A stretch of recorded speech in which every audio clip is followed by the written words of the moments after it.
When I was growing up, my mother told me there was some alcoholism in the family, and I didn't really understand what that meant.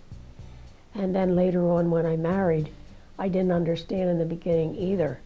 I didn't know my husband had a problem. But as time went on, it became apparent that he did. I think I was married about 8 years when I realized we were in trouble. And we made a decision to make a geographic change from Pennsylvania to Jersey because we wanted to just deal with it ourselves. And our parents were getting old and we didn't want to put it on them. So I think they knew it, but we didn't discuss it.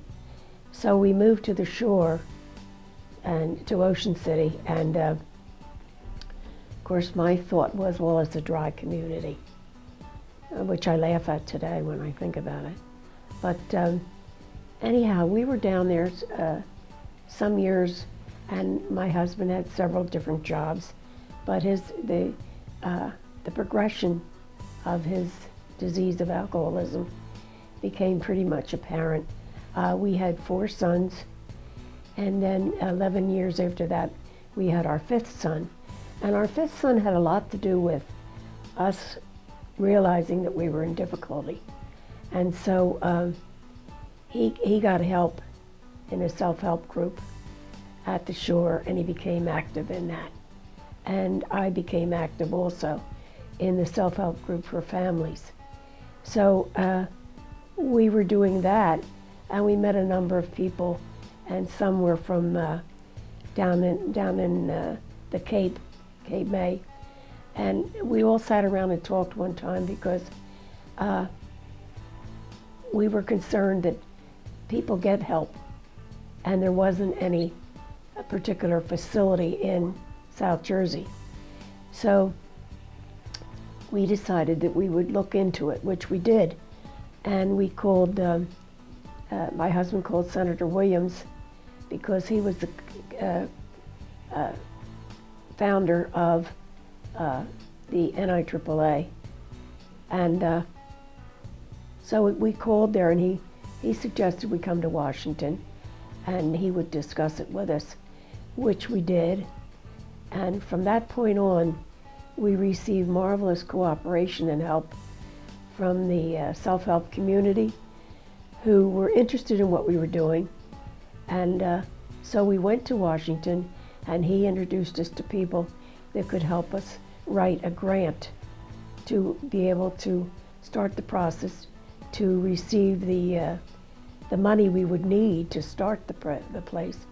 So that began the process, and we had something like 3 or 4 other people who were interested, and we sat around at different times and discussed it fully. I was very concerned about the family getting the help, because that's what I was, a family member who was really in difficulty because of it all. So we discussed just what happened with me and with my husband, and the fact that the younger child was born 11 years after the other one was a plus, because he had a lot to do with us moving forward with our own recovery. And so we continued to work on the grant to see exactly what it would constitute, exactly what we would need. And they gave us information in Washington about that.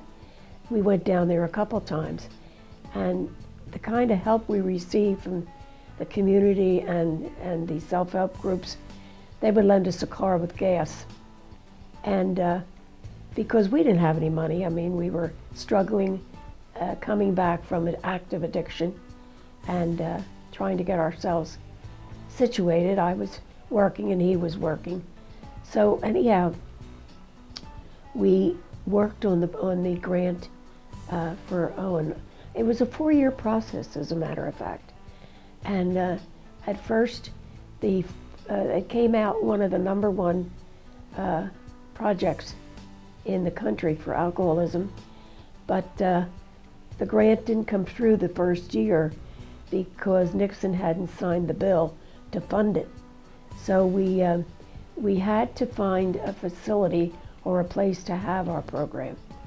And we found out that this property, the Seabrook House property, was available and had been for a while. So we couldn't come into it yet because we hadn't been funded. But Jerry and I used to ride up here from Ocean City and just look in the windows and sit around on a bench outside and discuss it. And so our funding came through in '74, and we came up here, and we probably looked like the Beverly Hillbillies because we were in his pickup truck that we had used for our gardening business, and we had my young 5-year-old son and the dog in the car with us. And we came into this facility. There wasn't any furniture because they had sold it, so we had to start really from scratch.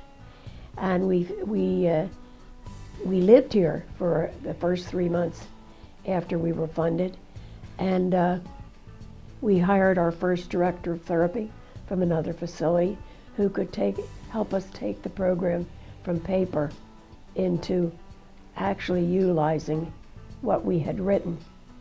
So it was a very fascinating year that year to see just what could happen.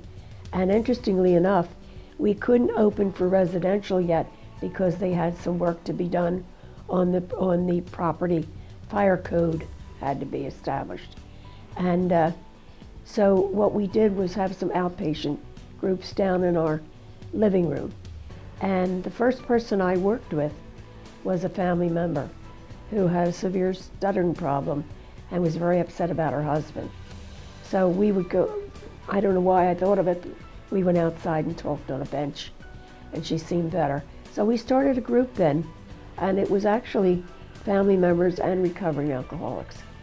And that was the beginning, and we've gone on from there.